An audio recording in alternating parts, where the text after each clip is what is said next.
How to turn off communication on Roblox mobile. Hello guys, in today's video I'm gonna show you how to turn off communication on Roblox mobile. First thing, go to Roblox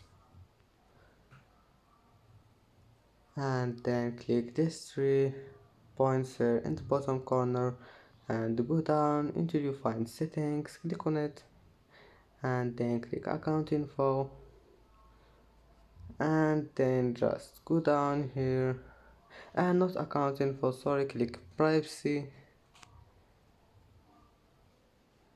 and here you will find communication, click on it and click off and now communication has been turned off.